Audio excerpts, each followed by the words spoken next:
Okay, inverse variation. Now, if you recall from yesterday, direct variation, two quantities went up together. So the number of people that are going to the movies and the cost of all the tickets, right? The more people go, the more money it's going to cost to pay for all the tickets. No people go, I don't pay for anything, right? So inverse is when one quantity goes up, the other one goes down. So let me give you an example. The length of time that you're driving in your car and how much gas you have left. Right? The further you drive, the less gas you're going to have. So that would be an example of an inverse relationship. The number of words that you write with your pen and the ink that's left. The more words you write, the less ink you're going to have, right? Left in the pen. That would be an inverse variation or inverse relationship, okay? So, on these, when one quantity goes up or increases,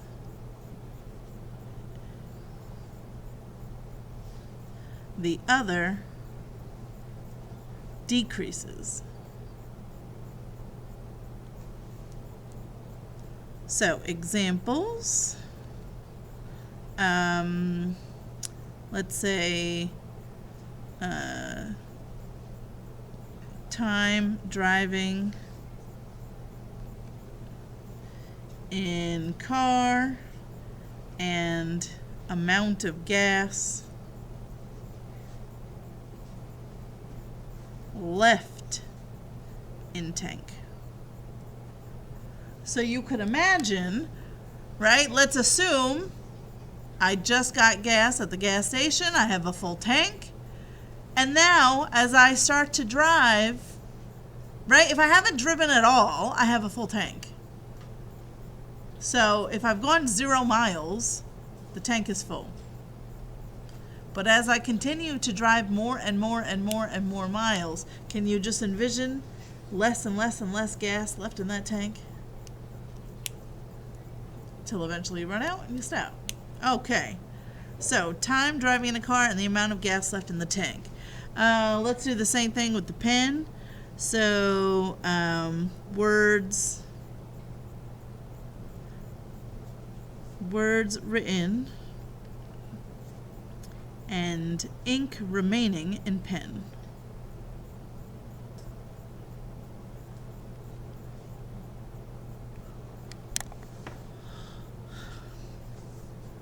Let's say you get a brand new pen at the store, you open it up, if you haven't written any words yet, it's full.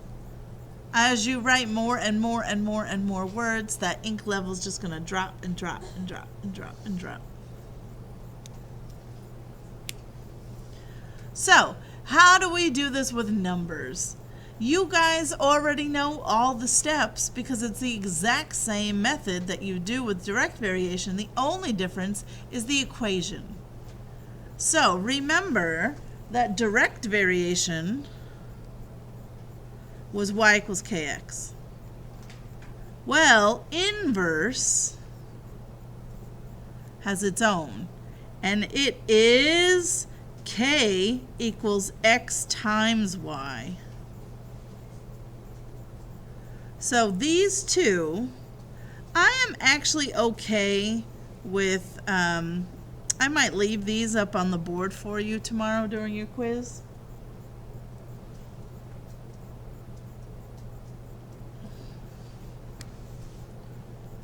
But all the steps are going to be the same.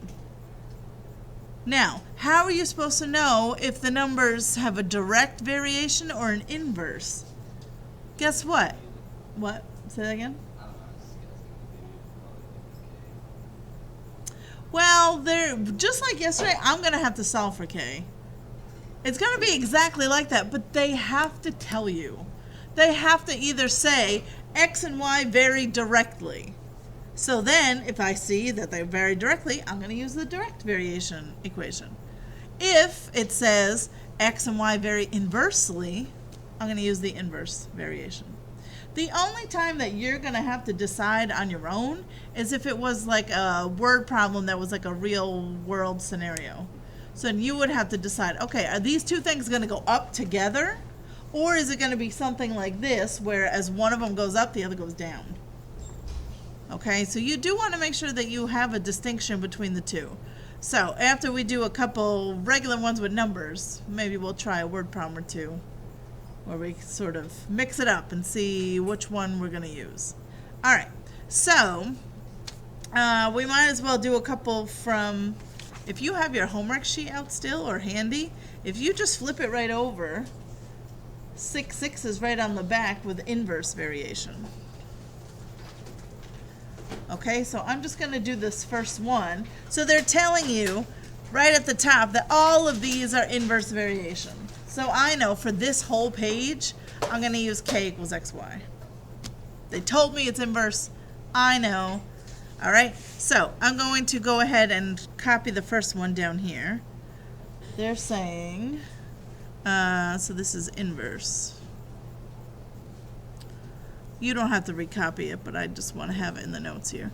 Suppose y equals 9 when x equals 4. Find y when x equals 12. So what did we do yesterday? First, we started with the x and y that were together as a pair, right? So that's these two. Y is 9, x is 4. And then we just have to, instead of writing the formula for direct, since we're in inverse, we just write this one, k equals xy. And then I plug in the numbers, just like I did. I don't know what k is, but I know that x is 4 when y is 9. So that means that k is just 36 in this case. And then just like I did yesterday, I went right back to the equation. So in this case, I go right back to k equals xy. And now I fill in what I know. Find y when x is 12. So I know that k is 36, x is 12, and I just have to solve for y. So what do I get out? 3. So see, it's the exact same steps. It's just you got to make sure you're using that formula instead of that one. That's the only difference.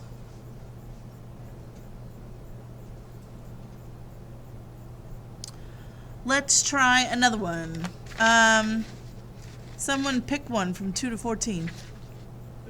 13. Okay. Oh, good. That one's got some negatives in it. So that one says, suppose y equals -3 when x equals -0.4. Find y when x equals -6. Okay, so again, I know that this is inverse, so I'm using k equals xy. That's my starting point, right? Whatever one they tell me I'm doing, if I'm doing inverse or if I'm doing direct. I know I'm doing inverse, so I write the inverse. K equals xy. Then let's read. Suppose y equals -3 when x equals -0.4. So those are the two that are paired together. So let's pop those in. X is a -0.4 and y is -3. So what's a negative times a negative? Positive, and you have you have 0.4 times 3. What is that? Do you have it? 1.2 is correct. I get a positive 1.2, and then I just go right back to k equals xy. Find y when x is -6. So let's see. K is 1.2. X is now -6, and I'm going to figure out what y is. And how do I figure out y? Go ahead. Ooh, you're close. Yeah, so negative,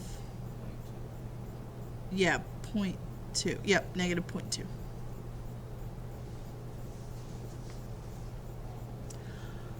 So, do you see how if you could do the steps yesterday, you can do the steps today, right? You just have to use the inverse equation instead. Yeah? Are we okay? Let's try one, maybe two. We'll see. Real world problem. All right, let me come up with one. How about,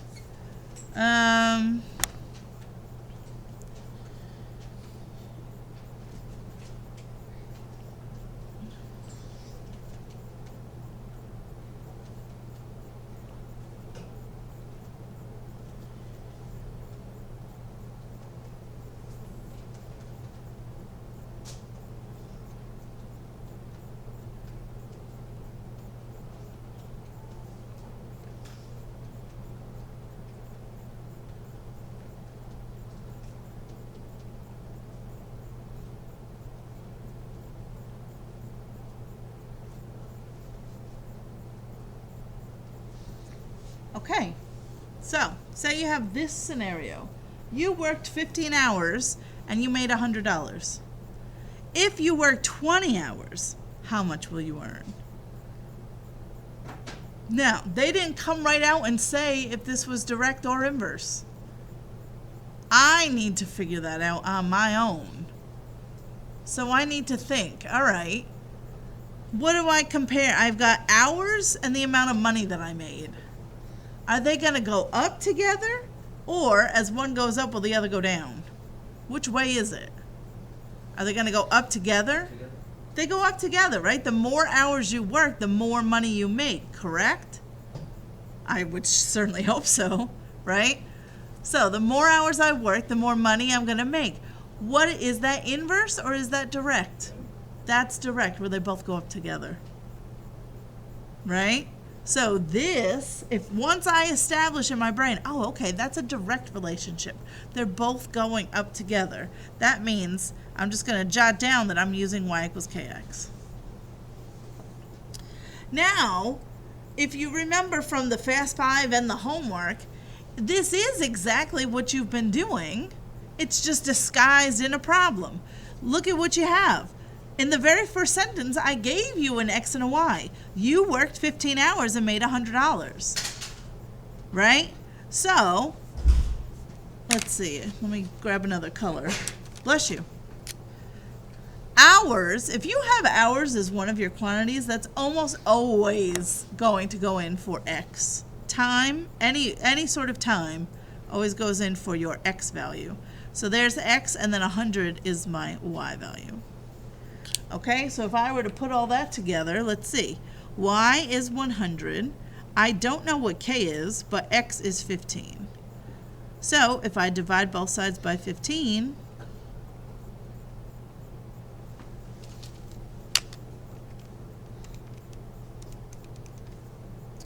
I get, since this is the number that my calculator spits out.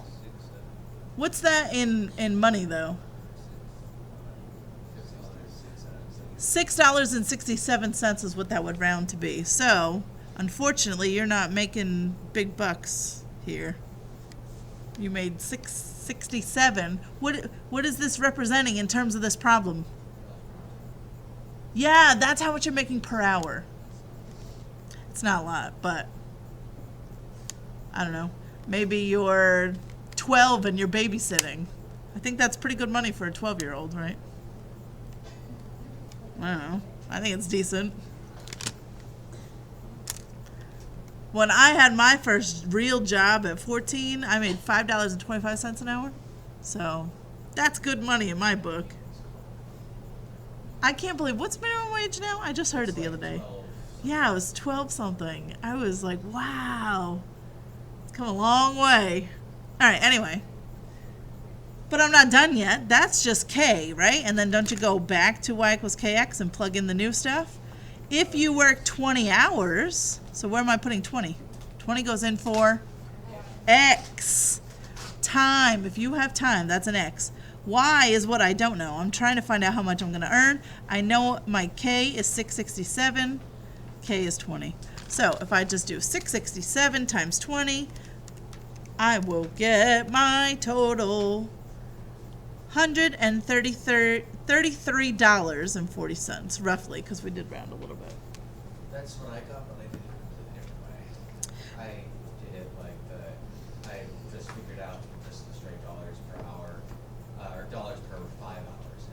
Oh, and interesting. times that by 4 gets me, and I got a You absolutely can. What throws a wrench in it, though, is once you start going into inverse. yeah. Inverse won't work that same way, unfortunately. But direct, you can totally do that. All right, let me give you one more word problem. I'm not that creative, so I'm just gonna go with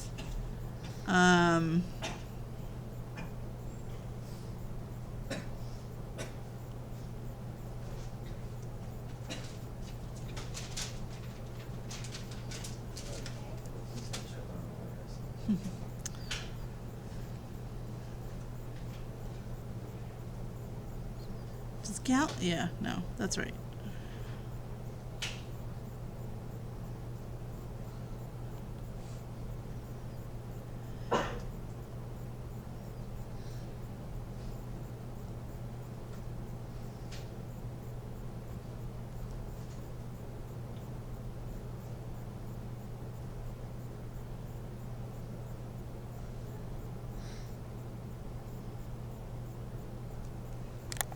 Okay. When you drove 10 miles, you had 6 gallons of gas left. If you drive 25 miles, how many gallons are left? Before we even start, tell me something you know about this answer. Yes.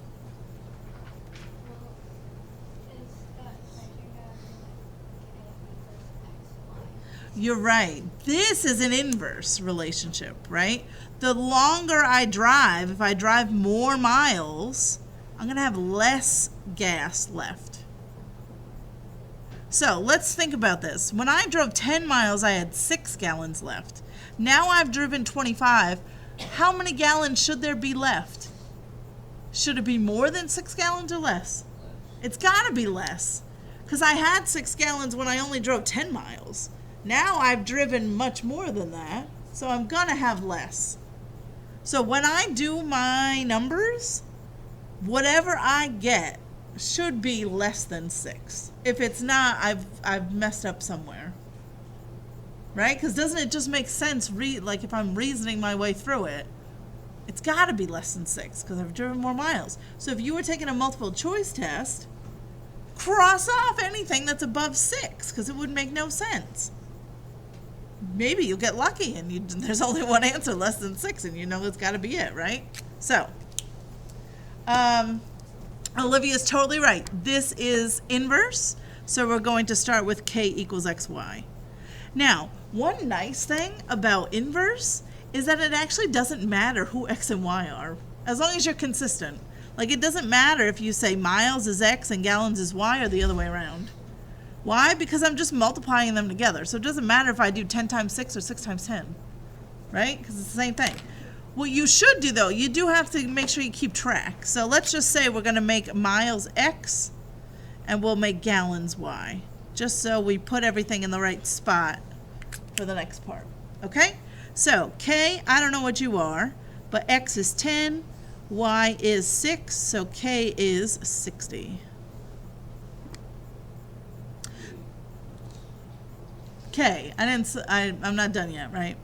We just have to find k, and then we go back to k equals xy and plug in the new info. Oops, I forgot the x. So, k is 60, and let's read. If you drive 25 miles, so did I say miles was x or y? X. So, I put in miles for x before, so I have to put in miles for x again. So, 25 times how many gallons are left? I don't know. We're going to find it out. So we'll divide both sides by 25, and this number should come out to be less than 6. What?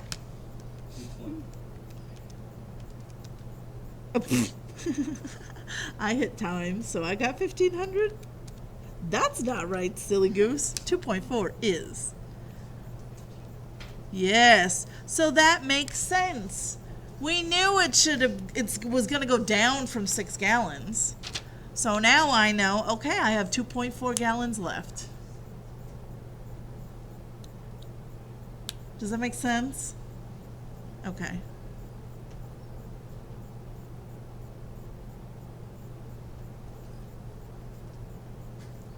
All right, so I think we'll stop this one here.